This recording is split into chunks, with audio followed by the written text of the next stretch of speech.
2-4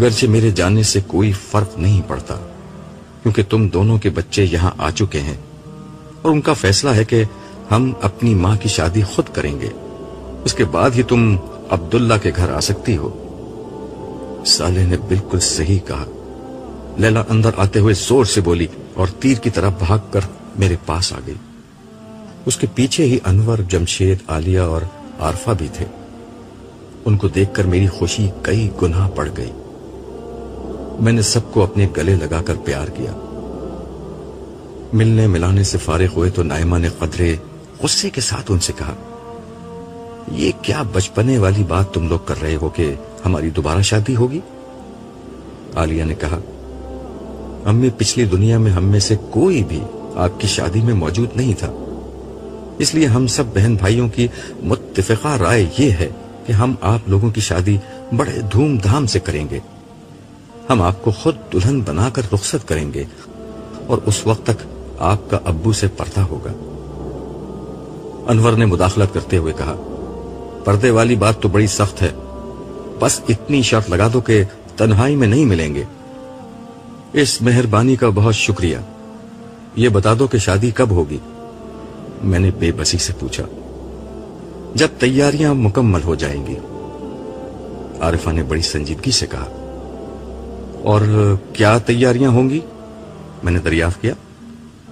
میں بتاتی ہوں، لیلا بولی، جگہ تو یہی ٹھیک ہے، بس کپڑے زیورات وغیرہ کا انتظام کرنا ہے، اور مجھے بھی اپنے ذرا اچھے کپڑے بنوانے ہیں، ابو جیسے۔ مجھے تو ابو کے کپڑے دیکھنے کے بعد اپنے کپڑے اچھے ہی نہیں لگ رہے۔ جمشید نے بھی مطالبات میں اپنا حصہ ڈالا۔ اچھا، یہ سب تیاریاں ہو گئیں تو شادی ہو جائے گی؟ میں نے پوچھا۔ کیوں نہیں؟ سب نے مل کر کہا۔ چلو پھر ابھی ہی چلو، میں تمہیں جنت کے سب سے بڑے شاپنگ کے علاقے میں لے چلتا ہوں۔ ویسے تو تم لوگ وہاں گھس بھی نہیں سکتے، لیکن میری طرف سے جو دل چاہے آج شاپنگ کر لو۔ اس پر سارے بچوں نے خوشی کا ایک نعرہ لگایا۔ پھر ہم شاپنگ کے لیے روانہ ہو گئے۔ یہ ایک اور الف لیلوی جگہ تھی۔ میں اس سے پہلے صالح کے ساتھ یہاں کئی دفعہ آ چکا تھا، مگر ہر دفعہ یہاں نت نئی چیزیں موجود ہوا کرتی تھیں۔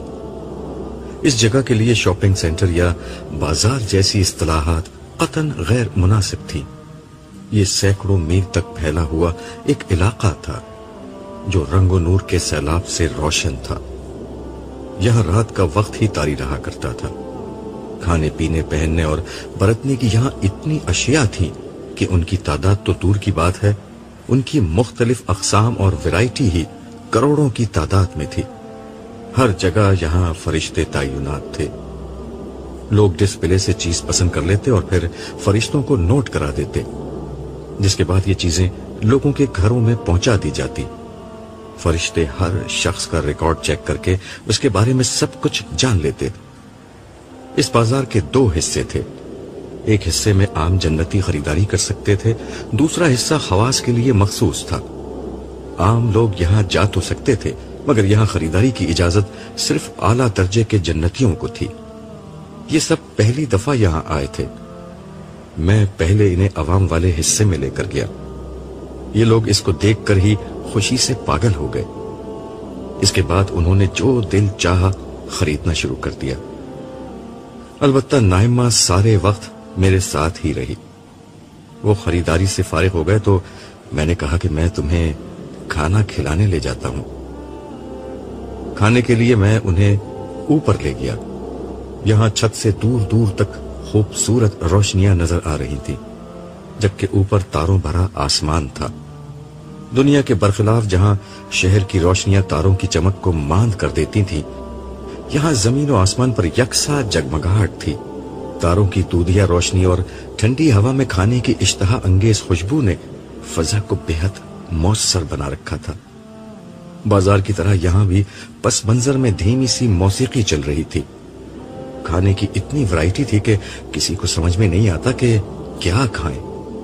جو چیز لیتے وہ اتنی لذیذ ہوتی کہ چھوڑنے کا دل ہی نہیں چاہتا تھا۔ مگر شکر خدا کا کہ یہاں پیٹ بھرنے کا کوئی مسئلہ ہی نہیں تھا، جس کی بنا پر جب تک دل چاہتا رہا ہم لوگ بیٹھے کھاتے رہے۔ واپسی پر میں جان بوجھ کر ان لوگوں کو بازار کے اس علاقے سے لے گیا جہاں صرف اعلیٰ درجے کے جنتی خریداری کر سکتے تھے۔ اسے دیکھ کر ان لوگوں کی آنکھیں پھٹ گئی۔ جمشید نے کہا، یہ بھی شاپنگ سینٹر کا حصہ ہے؟ ہاں، یہ بھی شاپنگ کا علاقہ ہے، میں نے جواب دیا۔ میری بات پوری طرح سنے بغیر ہی یہ سب لوگ شاپنگ کے لیے بکھر گئے۔ میرے ساتھ نائمہ ہی رہ گئی۔ کیوں، تم کچھ نہیں خریدو گی؟ پہلے بھی تم نے کچھ نہیں لیا اور اب بھی یہیں کھڑی ہو؟ میری بات سن کر نائمہ دھیرے سے مسکرا کر بولی، میرے لیے سب سے زیادہ قیمتی چیز آپ کا ساتھ ہے۔ یہ انمول چیز آپ کے قرب کے سوا کہیں اور نہیں ملے گی۔ یہ کہتے ہوئے نائمہ کا روشن چہرہ اور روشن ہو گیا۔ ہم دونوں ایک جگہ ٹھہر کر خواب و خیال سے زیادہ حسین اس جگہ اور اس ماحول کو انجوائے کرنے لگے۔ وسیع و عریض رقبے پر پھیلا ہوا یہ بازار اپنے اندر ہر قسم کی دکانیں لیے ہوئے تھا۔ ملبوسات، فیشن، جوتے، آرائش، تحائف اور نہ جانے کتنی ہی دیگر چیزوں کی دکانیں یہاں تھیں۔ ہر دکان اتنی بڑی تھی کہ کئی گھنٹوں میں بھی نہیں دیکھی جا سکتی تھی۔ دنیا کے بڑے سے بڑا شاپنگ سینٹر بھی ان دکانوں کے سامنے کچھ نہ تھا، لیکن یہاں کی اصل کشش یہ دکانیں نہیں بلکہ وہ محصور کن ماحول تھا جو ہر سو چھایا ہوا تھا۔ دل و دماغ کو اپنی طرف کھینچتی چیزوں سے بھری دکانیں، ان میں جگمگ جگمگ کرتی روشنیاں، معطر فضا، خنخوا دھیمی دھیمی موسیقی، خوبصورت فوارے، رنگ و نور کی ہزار ہا صنائیاں، طرح طرح کے دیگر ڈیزائنز، دلکش مناظر اور حسین ترین لوگوں کی چہل پہل، سب مل کر ایک انتہائی متاثر کن ماحول پیدا کر رہے تھے۔ یہاں کا ماحول آنے والوں کی دیکھنے، سننے، سونگنے اور دوسری اس قوت پر جس سے ان کا ذہن کوئی تاثر قبول کرتا ہے، اس طرح حملہ کر رہا تھا کہ اسے دنگ کر دیتا۔ دوسروں کے لیے یہ جگہ خریداری کی جگہ تھی، جبکہ میرے لیے یہ ذوق جمال کی تسکین کا ایک اعلیٰ ذریعہ تھی۔ مگر اس وقت تو نائمہ کے قرب نے یہاں کے ہر رنگ کو میری نظر میں پھیکا کر دیا تھا۔ لیکن ہماری تنہائی کے لمحات بہت مختصر رہے، کیونکہ تھوڑی ہی دیر میں لیلا لوٹ آئی اور کہنے لگی، ابو وہ جو ہیروں کا تاج ہے مجھ پر کیسا لگے گا؟ بہت پیارا لگے گا، مگر ابو یہ لوگ کہہ رہے ہیں کہ آپ اسے خرید نہیں سکتی۔ اچھا، میں نے اتنا ہی کہا تھا کہ باقی لوگ بھی منہ لٹکائے لوٹ آئے۔ انور نے کہا، ابو چلیں، یہاں زیادہ اچھی چیزیں نہیں ہیں۔ دوسرے الفاظ میں انگور کھٹے ہیں۔ نائمہ ہنستے ہوئے بولی، نہیں، یہ انگور اتنے کھٹے بھی نہیں ہیں، چلو میرے ساتھ چلو۔ میں ان سب کو لے کر اس جگہ گیا جہاں فرشتہ موجود تھا۔ میں نے اس سے کہا، میرا نام عبداللہ ہے، یہ میرے بیوی بچے ہیں، انہیں جو چاہیے آپ دے دیجئے۔ فرشتے نے مسکراتے ہوئے کہا، سردار عبداللہ، میں معذرت چاہتا ہوں کہ آپ کو خود آنے کی زحمت کرنی پڑی، انہیں جو چاہیے یہ لوگ لے سکتے ہیں۔ ان سب کا چہرہ خوشی سے دمک اٹھا اور یہ لوگ ایک دفعہ پھر خریداری مشن پر نکل کھڑے ہوئے۔ دربار کا آغاز ہونے والا تھا۔ اہل جنت کے عوام و خواص، درباری و مقربین، انبیاء و صدیقین اور صالحین سب اپنی اپنی جگہوں پر آ کر بیٹھ رہے تھے۔ دربار سے قبل اللہ تعالیٰ کی طرف سے ایک خصوصی دعوت کا اہتمام تھا۔ یہ دعوت ابھی تک ہونے والی سب سے بڑی دعوت تھی، جس میں حضرت آدم سے لے کر قیامت تک کے تمام اہل جنت جمع تھے۔ 5 جلیل القدر رسولوں کو اللہ تعالیٰ کی طرف سے اس دعوت کی میزبانی کی ذمہ داری دی گئی تھی۔ نوح علیہ السلام، ابراہیم علیہ السلام، موسیٰ علیہ السلام، عیسیٰ علیہ السلام اور محمد صلی اللہ علیہ وسلم اس تقریب کے میزبان تھے۔ یہ دعوت ایک بہت بلند پہاڑ کے دامن میں منعقد ہوئی تھی۔ یہ بہت وسیع اور کشادہ میدان تھا جو ایک باغ کی شکل میں پھیلا ہوا تھا۔ یہاں سے دور دور تک پھیلا سر سبز و شاداب علاقہ آنکھوں کو ٹھنڈک دے رہا تھا۔ اس میدان کے بیچ بیچ میں دریا بہہ رہے تھے۔ اس دعوت کا پورا انتظام عرب کی روایات اور عجم کی شان و شوکت کے لحاظ سے ترتیب دیا گیا تھا، اسی لیے نشستیں شاہی تخت کی شکل میں تھیں جن پر ہیرے اور موتی جڑے ہوئے تھے۔ زمین پر دور دور تک دبیز قالین اور غالیچے بچھے ہوئے تھے۔ غلمانوں کی ایک بہت بڑی تعداد ہاتھوں میں شراب کے جگ لیے پھر رہے تھے۔ اہل جنت کو جس قسم کی شراب کی طلب ہوتی وہ نظر اٹھاتے اور یہ غلمان لمحے بھر میں حاضر ہو کر ان کی خواہش کے مطابق جام بھر دیتے۔ یہ شراب کیا تھی؟ شفاف مشروب تھا جس میں لذت، سرور اور ذائقہ تو بے پناہ تھا، مگر نشے کی خرابیاں یعنی بدبو، درد سر، عقل کی خرابی وغیرہ کچھ نہیں تھی۔ ساتھ میں مختلف قسم کے پرندوں اور دیگر جانوروں کے گوشت سے تیار کیے گئے لذیذ کھانے سونے اور چاندی کی رکابیوں میں مسلسل پیش کیے جا رہے تھے۔ درختوں کی ڈالیاں پھلوں سے لدی تھی اور جب کسی پھل کا جی چاہتا وہ ڈالی جھک جاتی اور لوگ اس پھل کو توڑ لیتے۔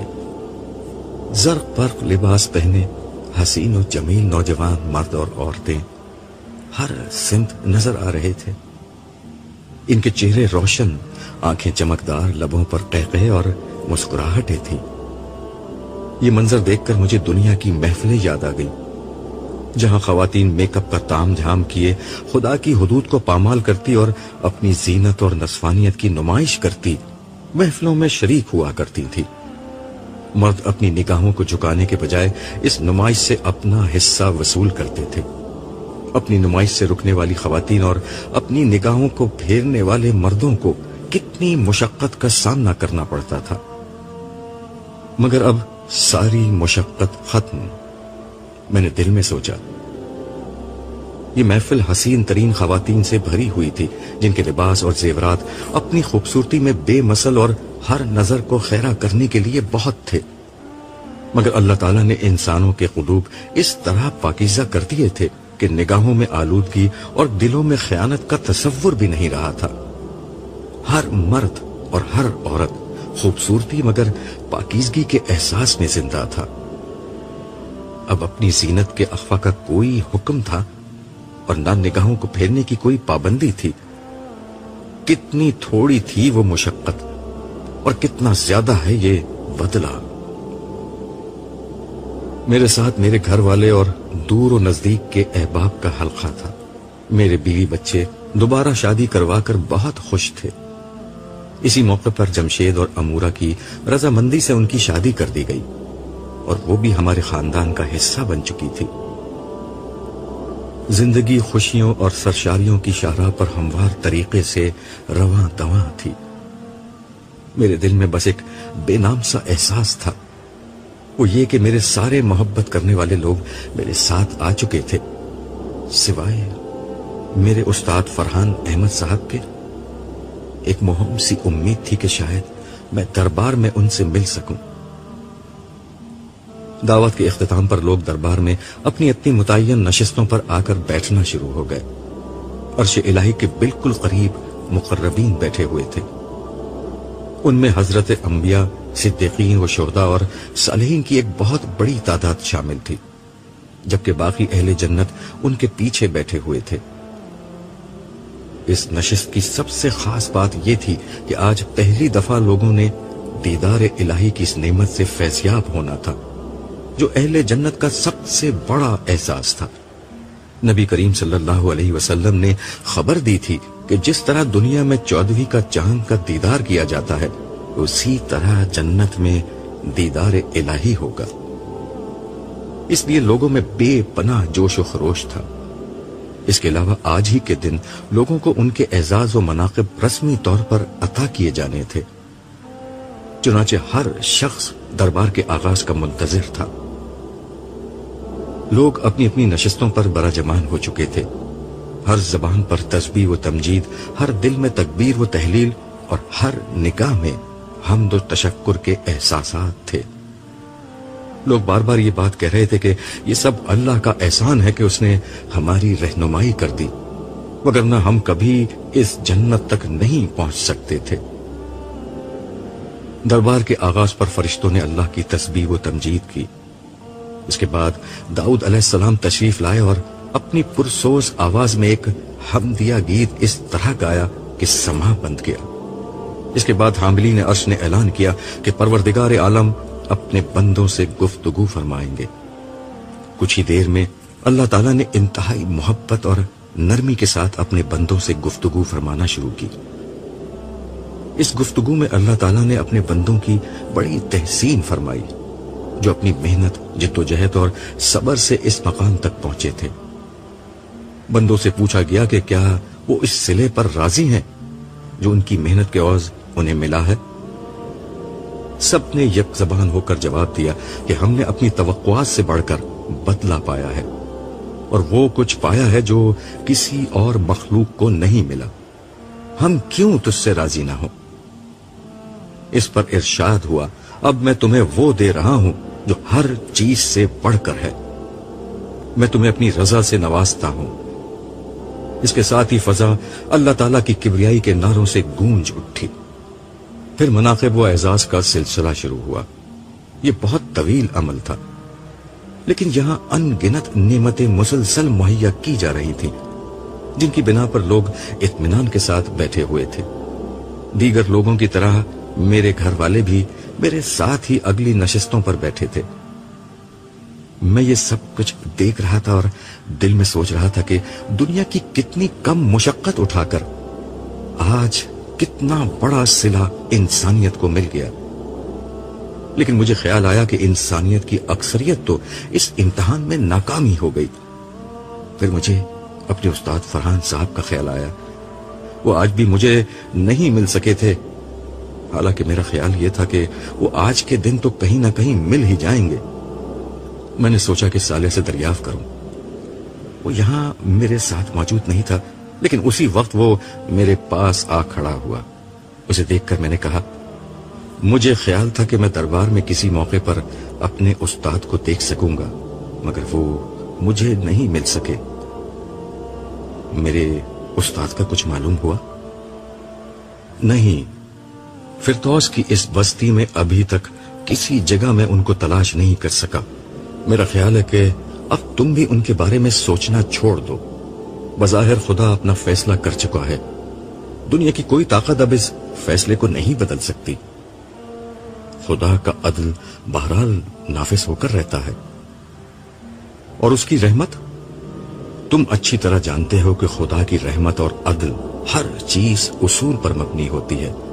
کسی کی خواہش سے یہاں کچھ بھی تبدیل نہیں ہو سکتا، مگر فردوس کی یہ دنیا تو ممکنات کی دنیا ہے، یہاں سب کچھ ممکن ہے۔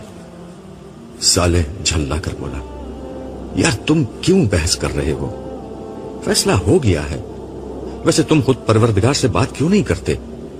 تمہاری بات تو بہت سنی جاتی ہے۔ میں تو تمہیں عرش تک لے جانے آیا ہوں، چلو اور وقت کا پہیہ الٹا گھمانے کی درخواست کرو۔ خبر نہیں کہ صالح نے غصے میں آ کر مجھ پر طنز کیا تھا یا واقعتاً مجھے مشورہ دیا تھا، تاہم میں اس کی بات پر عمل کرنے کی حماقت کرنے کے لیے تیار نہیں تھا۔ البتہ اس کی یہ بات ٹھیک تھی کہ مجھے بلایا جا رہا ہے۔ کچھ ہی دیر میں میرا نام پکارا گیا۔ میں جو ابھی تک اطمینان سے بیٹھا تھا، لرزتے دل کے ساتھ کھڑا ہو گیا۔ میں دھیرے دھیرے قدموں سے چلتا ہوا اس ہستی کے حضور پیش ہو گیا جس کے احسانوں کے بوجھ تلے میرا رواں رواں دبا ہوا تھا۔ قریب پہنچ کر میں سجدے میں گر گیا۔ کچھ دیر بعد صدا آئی، اٹھو۔ میں دھیرے دھیرے اٹھا اور جھکی نظر کے ساتھ ہاتھ باندھ کر کھڑا ہو گیا۔ اللہ تعالیٰ نے بہت نرمی اور ملائمت کے ساتھ دریافت کیا، عبداللہ آج کے دن میرے لیے کیا لائے ہو؟ میں یہاں لینے آیا تھا، کچھ دینے کے لیے نہیں، اس لیے یہ سوال قطعاً غیر متوقع تھا، تاہم جو میرے پاس تھا وہ میں نے کہہ دیا۔ مالک، جو اچھا عمل میں نے کیا وہ در حقیقت تیری ہی توفیق سے تھا، اسے تو میں پیش نہیں کر سکتا۔ رہی اپنی ذات تو میرے پاس تیری اعلیٰ ترین ہستی کے حضور پیش کرنے کے لیے بہت ساری ندامت اور بے انتہا عجز کے سوا کچھ نہیں۔ اچھا کیا ندامت اور عجز لے آئے، یہ چیزیں میرے پاس نہیں ہوتی، میں انہیں تمہارے نام سے اپنے پاس رکھ لوں گا۔ اب بولو کیا مانگتے ہو؟ عرض کیا، عطا اور رضا دونوں مل گئی ہیں، میرا ظرف اتنا چھوٹا ہے کہ اس کے بعد مانگنے کے لیے کچھ نہیں بچتا، لیکن آپ جو بھلائی اور بھیک عطا فرمائیں گے میں اس کا محتاج ہوں۔ قریب موجود حاملین عرش میں سے ایک فرشتے کو اشارہ ہوا، اس نے میرے اعزاز و مناقب بیان کرنا شروع کر دیے۔ یہ تو مجھے معلوم تھا کہ میں اس نئی دنیا کے حکمران اور ایلیٹ کلاس کا حصہ ہوں، مگر یہاں جو کچھ دیا گیا وہ میری حیثیت، توقعات اور اوقات سے بہت زیادہ تھا۔ فرشتہ بول رہا تھا اور میں شرم سے سر جھکا کر یہ سوچ رہا تھا کہ پروردگار عالم کی کریم ہستی مجھ گناہگار کے ساتھ ایسی ہے تو نیکوکاروں کے ساتھ کیسی ہوگی۔ فرشتہ خاموش ہوا تو مجھے مخاطب کر کے کہا گیا، عبداللہ گناہگار تو سب ہوتے ہیں، مگر رجوع اور توبہ کرنے والوں کو میں گناہگار نہیں لکھتا، اور تم نے مجھ سے اور میری اس ملاقات سے بندوں کو متعارف کرانے کے لیے زندگی لگا دی تھی، تمہیں تو میں نے وفادار لکھا ہے۔ لمحہ بھر کی خاموشی کے بعد کہا گیا، مجھے معلوم ہے جو کچھ ابھی تم سالے سے کہہ رہے تھے، میں وہ بھی جانتا ہوں جو تم حشر میں اپنے نامہ اعمال کی پیشی کے وقت سوچ رہے تھے۔ تم یہی سوچ رہے تھے نا کہ کاش ایک موقع اور مل جائے، کاش کسی طرح گزرا ہوا وقت پھر لوٹ آئے، تاکہ میں ایک ایک شخص کو جھنجھوڑ کر اس دن کے بارے میں خبردار کر سکوں۔ عبداللہ میں تمہاری تڑپ سے بھی واقف ہوں اور اپنی ذات سے وابستہ تمہاری امیدوں سے بھی۔ یہ بھی تم نے ٹھیک سمجھا کہ بے شک میں بے نیاز ہوں، اور یہ بھی کہ میں صاحب جمال و کمال اور جلال والا ہوں۔ میں یہ بھی جانتا ہوں کہ تمہارا کل اثاثہ یہی ہے کہ تمہاری پہنچ میرے قدموں تک ہے۔ میرے لیے تمہاری بھی اہمیت ہے اور تمہاری اس بات کی بھی، لیکن خاموشی کا پھر ایک وقفہ آیا اور میں لرزتے دل کے ساتھ سوچ رہا تھا کہ میرے رب سے نہ زبان سے نکلنے والے الفاظ پوشیدہ رہتے ہیں اور نہ دل میں آنے والے خیالات اس کے علم سے باہر رہ سکتے ہیں۔ بے اختیار میری زبان سے نکلا، میرے رب تو پاک ہے۔ مجھے معلوم تھا کہ تم اپنی دلی تمنا کے اظہار کے لیے یہی پیرائے بیان اختیار کرو گے۔ دیکھو، لوگوں کو دوبارہ دنیا میں بھیجنا میری اس گیم کا حصہ نہیں، اس لیے دنیا میں نہ تم جا سکتے اور نہ دوسرے انسان، مگر وقت میرا غلام ہے، میں چاہوں تو اس کا پہیہ الٹا گھما سکتا ہوں۔ پھر ایک فرشتے کو اشارہ ہوا، وہ ہاتھوں میں چاندی کے اوراق کا ایک پلندہ لے کر میرے قریب آیا۔ میں نے دیکھا تو پہلے وقت پر سونے کے تاروں سے لکھا ہوا تھا، جب زندگی شروع ہوگی۔ صدا آئی، عبداللہ یہ تمہاری روداد ہے، اس نئی دنیا میں جو تمہارے ساتھ ہوا اس کا کچھ حصہ اس میں محفوظ کر دیا گیا ہے۔ تمہاری خاطر اب تمہاری اس داستان کو وقت کی کھڑکی سے دوبارہ پچھلی دنیا میں بھیجا جا رہا ہے۔ اس بات کا انتظام کیا جائے گا کہ یہ روداد انسانوں تک پہنچا دی جائے۔ میں اپنے بندوں اور بندیوں کے دلوں میں ڈال دوں گا، وہ تمہاری اس داستان کو اپنے ہر جاننے والے تک پہنچا دیں گے، ہر اس شخص تک جسے وہ آخرت کی رسوائی سے بچا کر جنت کی منزل تک پہنچانے کے خواہش مند ہوں گے۔ عجب نہیں کہ کوئی خوش بخت اس پیغام کو پڑھ کر اپنے عمل کو بدل دے، عجب نہیں کہ کسی کی زندگی بدل جائے، عجب نہیں کہ کسی کا مستقبل بدل جائے۔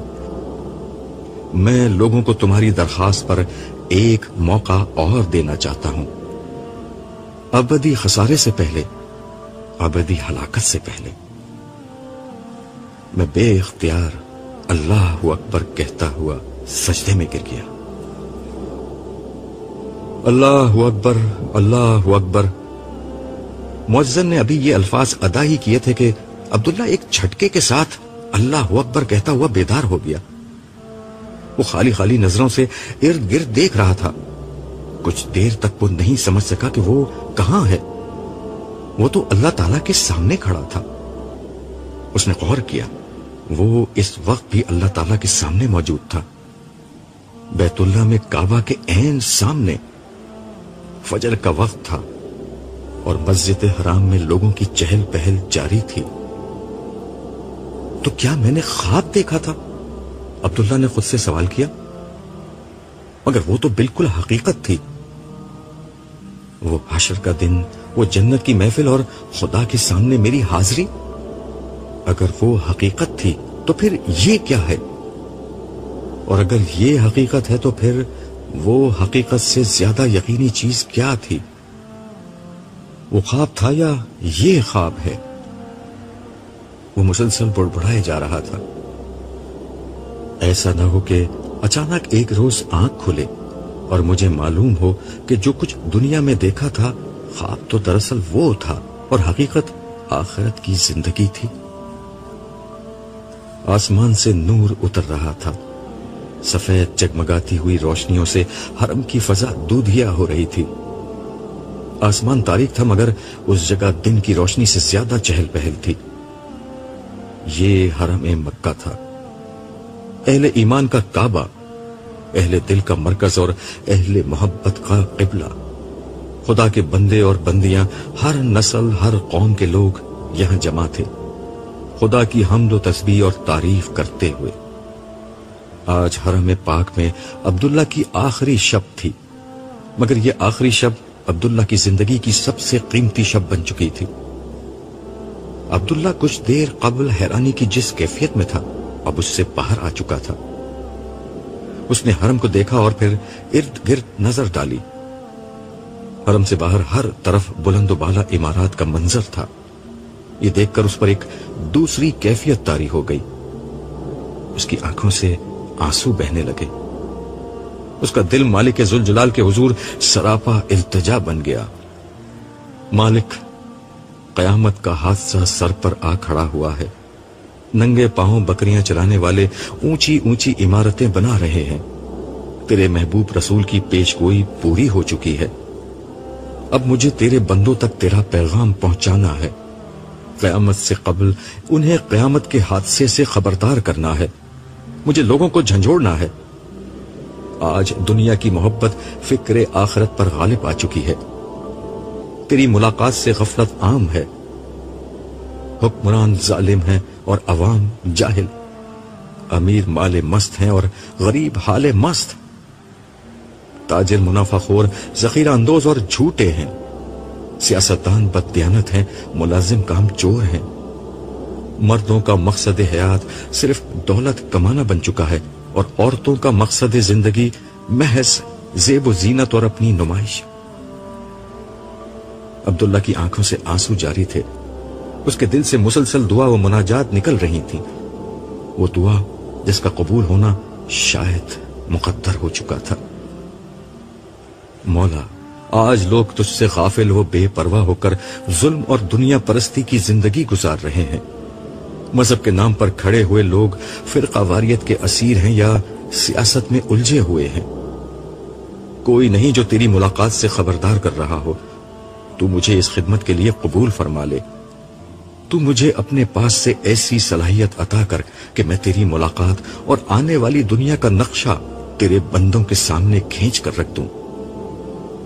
جو کچھ تو نے قرآن میں بیان کیا اور تیرے محبوب نبی نے جس عظیم واقعے کی خبر دی ہے، اس دن کی ایک زندہ تصویر میں تیرے بندوں تک پہنچا دوں. انسانیت کو معلوم نہیں کہ اس کے پاس مہلت عمل ختم ہو چکی ہے. مجھے قبول کر کے میں اس بات سے تیرے بندوں کو خبردار کر سکوں.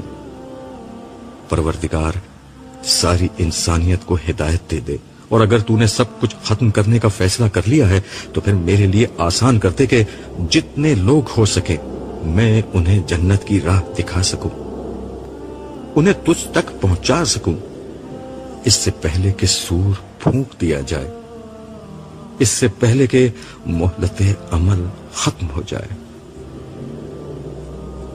عبداللہ نے آخری طواف ایک خاص کیفیت میں مکمل کیا تھا. ایک تو حرم کا طواف، وہ بھی آخری. پھر رات جو کچھ دیکھا اس کے بعد کعبہ وہ کعبہ نہیں رہا تھا جو دوسروں کو نظر آ رہا تھا. یہ کعبہ اب اسے عرش الہی کا پیکر نظر آ رہا تھا.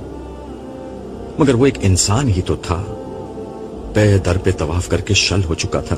وہ آخری طواف سے فارغ ہوا، کچھ دیر تک بیٹھ کر کعبے کو دیکھتا رہا، پھر یاس و آس کی کیفیت میں اٹھا اور اپنے دل پر جبر کر کے وہ کام شروع کیا جو اہل دل کے لیے مشکل ترین عمل ہوتا ہے، آخری دفعہ مسجد الحرام سے باہر نکلنے کا عمل۔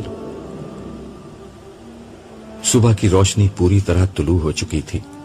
وہ آہستہ آہستہ اس حالت میں باہر کی سمت بڑھ رہا تھا کہ بار بار ایڑیاں گھومتی اور وہ رک کر دوبارہ کعبے کو دیکھنے لگتا۔ پھر اس نے ایک مضبوط فیصلہ کیا اور اللہ اکبر کہتے ہوئے قدر تیز رفتاری سے آگے بڑھنے لگا، مگر چلتے ہوئے پھر بے اختیاری کے عالم میں گردن گھومی اور الوداعی نظریں بیت اللہ کا طواف کرنے لگی۔ ابھی اس نے ایسا ہی کیا تھا کہ اس کا کندھا کسی سے ٹکرا گیا۔ عبداللہ کی نگاہ لوٹی تو سامنے ایک سفید ریش بزرگ تھے۔ اسے احساس ہو چکا تھا کہ اس کا کندھا ان بزرگ کے سینے سے ٹکرا گیا ہے جو اس کے ہم وطن محسوس ہوتے تھے۔ عبداللہ کا جذبہ عبادت اب ندامت میں بدل چکا تھا۔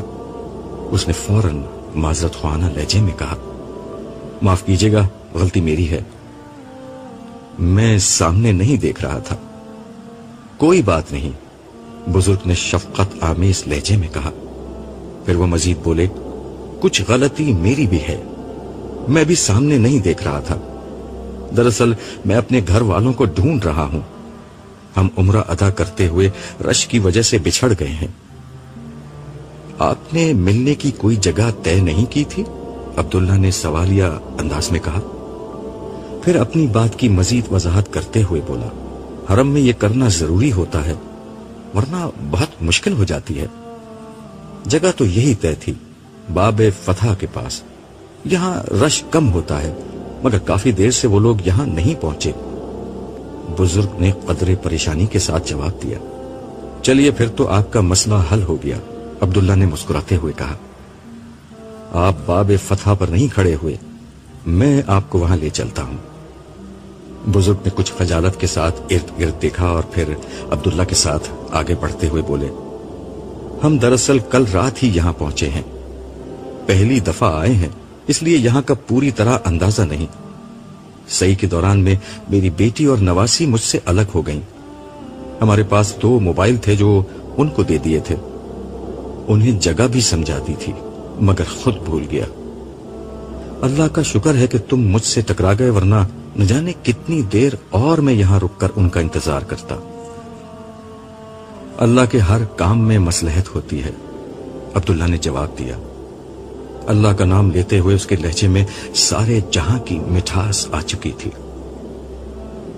ارے وہ رہی میری بیٹی، بزرگ نے عبداللہ کی بات کا جواب دینے کے بجائے خوشی کے عالم میں ایک سمت اشارہ کرتے ہوئے کہا اور تیزی کے ساتھ آگے بڑھ گئے۔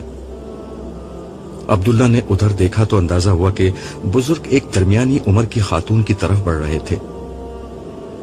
اس کی سمجھ میں نہیں آیا کہ ان کے ساتھ آگے جائے یا اپنے راستے پر لوٹ جائے۔ ویسے بھی اس کا کام اب ختم ہو چکا تھا، مگر اسے محسوس ہوا کہ اخلاقاً ان سے اجازت لے کر ہی لوٹنا چاہیے، چنانچہ وہ بھی ان کے پیچھے چل پڑا۔ قریب پہنچا تو وہ اپنی بیٹی کو اپنے ساتھ پیش آنے والی غلط فہمی کے بارے میں بتا رہے تھے۔ وہ عبداللہ کو دیکھ کر بولے، اسی نوجوان نے مجھے راستہ دکھایا ہے۔ بیٹا آپ کا بہت شکریہ، خاتون نے بہت نفیس لہجے میں کہا۔ اگرچہ ان کے چہرے سے سفر اور عمرے کی مشقت اور اب پیش آنے والی پریشانی کے سارے آثار ظاہر تھے۔ ہم کافی دیر سے یہاں ابو کا انتظار کر رہے تھے۔ ہم کے صیغے سے عبداللہ کی توجہ ان کے برابر میں کھڑی ہوئی لڑکی کی طرف ہوئی۔ لمحے بھر کو اس نے اس لڑکی کو دیکھا اور بے اختیار نظریں جھکا لی، مگر اس ایک لمحے میں عبداللہ کے دل کی دنیا میں قیامت برپا ہو گئی۔ اس قیامت کا سبب یہ نہیں تھا کہ وہ لڑکی غیر معمولی طور پر حسین نقش و نگار اور رنگ و روپ کی مالک تھی۔ رہا عبداللہ تو اس جیسی بے داغ جوانی کہاں کسی نے دیکھی ہوگی۔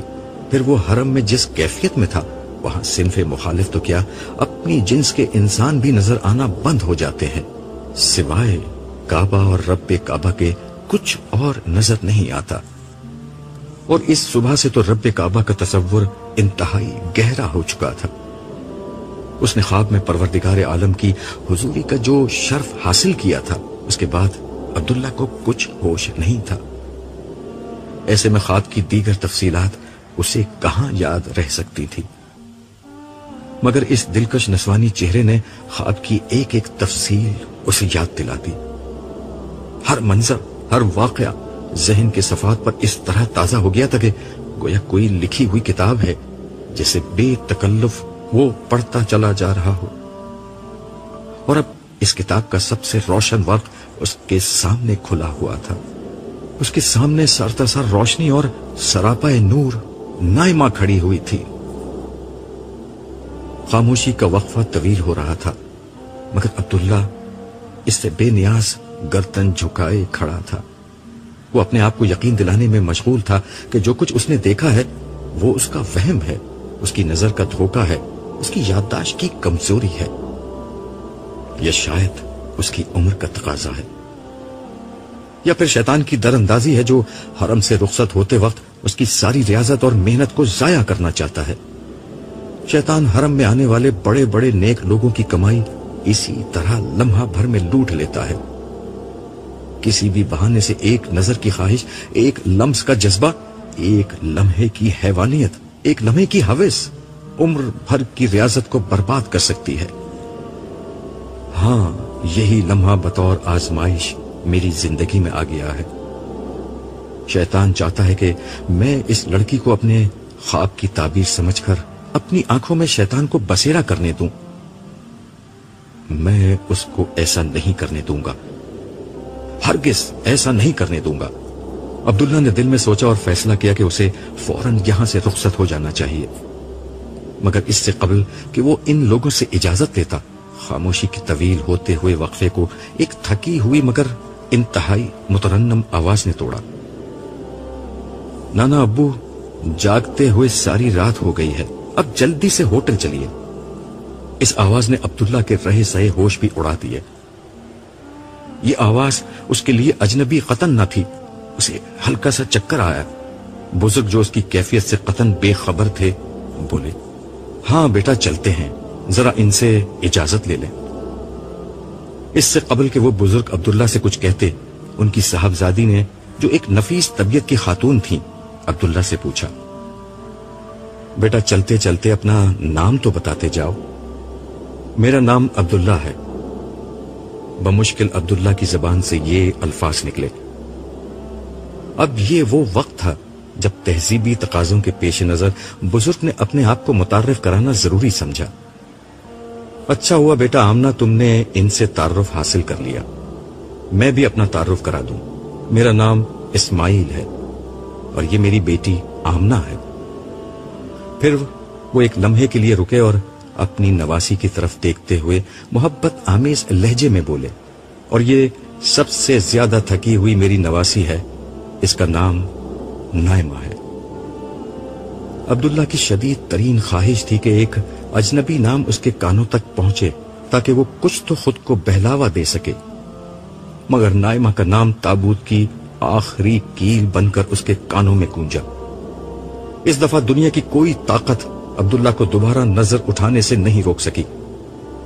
اس کے سامنے واقعی نائمہ کھڑی ہوئی تھی، وہ لڑکی جسے اس نے زندگی میں پہلی دفعہ جاگتی آنکھوں سے دیکھا تھا۔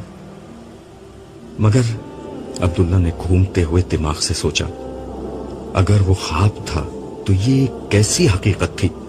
یہ اگر حقیقت ہے تو پھر وہ خواب؟ معاملہ عبداللہ کی برداشت سے زیادہ ہو چکا تھا۔ اسے آنے والے چکر اب تیز ہو گئے۔ وہ نائمہ کو دیکھتے ہوئے لہرایا اور بے ہوش ہو کر زمین پر گر پڑا۔